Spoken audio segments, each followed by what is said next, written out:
In this video, we're diving into the SQL Not Null Constraint.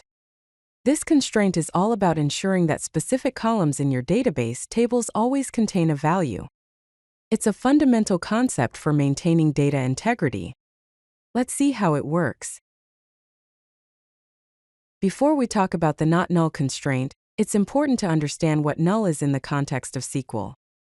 Null represents the absence of a value. This isn't the same as zero or an empty string. Null means the value is unknown, unavailable, or simply not applicable. Now let's look at the example table. You can see that John Smith has the email address john@example.com. Jane Doe does not have a listed email, and the value for the email column is shown as null. Similarly, the name for the third row is null, but there is an email address of admin@example.com. Null values behave differently in queries. Keep this in mind as we proceed. Working with null values can sometimes lead to unexpected issues. One is data integrity. Relying on null to represent default or missing values can make it difficult to enforce consistency. Comparing against null directly doesn't work as you might expect. For example, the query select asterisk from users where email equals null will not return any rows. To test for null, you must use isNull. Similarly, joins can fail or behave differently when null values are involved.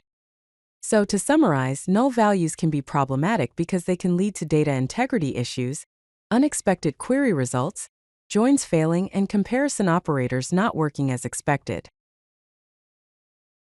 The not null constraint is a rule you set on a column in a table to ensure it never contains a null value. It forces every row to have a value for that column.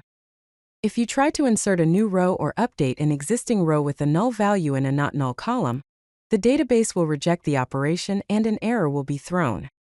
Think of the not null constraint as a security guard that blocks any attempt to insert missing data into your database. Let's look at how to define not null constraints when creating a table. In the create table statement, you simply add the keywords not null after the data type of the column. As you can see in this example, the first underscore name, last underscore name, email, and higher underscore date columns are declared as not null.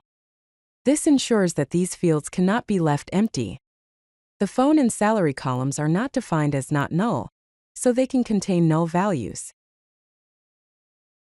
You can also add a not null constraint to a column in an existing table using the alter table statement. First, update all null values in the column with the default value. For example, you can update the phone column by setting any null values to unknown. Then, use alter table with the modify clause to add the not null constraint. Alternatively, if adding a new column, you can use alter table with the add clause and include the not null constraint along with the default value. When adding a not null constraint to an existing column, it's crucial to ensure that the column contains no null values. Otherwise, the alter table statement will fail. Now let's talk about some best practices for using the not null constraint. You should always use it for primary key columns. These uniquely identify each row in a table and should never be empty. Foreign key columns should also be not null, as these establish relationships between tables and need to have valid references. Also, you want to use not null for columns frequently used in where clauses and for columns that logically require a value. Finally, not null should be used for columns involved in calculations. Here is a decision flow for using not null. If the field is required, then use not null. If it is used in a join or where clauses, consider using not null. If not, allow null if appropriate and add default values if needed. Let's summarize what we've learned about the not null constraint with a real-world example. Consider an e-commerce product database. The products table would have columns like product_ID, name, price, description, category, stock_quantity, manufacturer, and created_at. The name, price, category, stock_quantity, manufacturer, and created_at columns are defined as not null, because these fields are essential for every product. To summarize, not null prevents missing data, improving data quality. Consider combining with the default value for required fields. Always update null values before adding the constraint. Finally, it is essential for columns in join S and where clauses.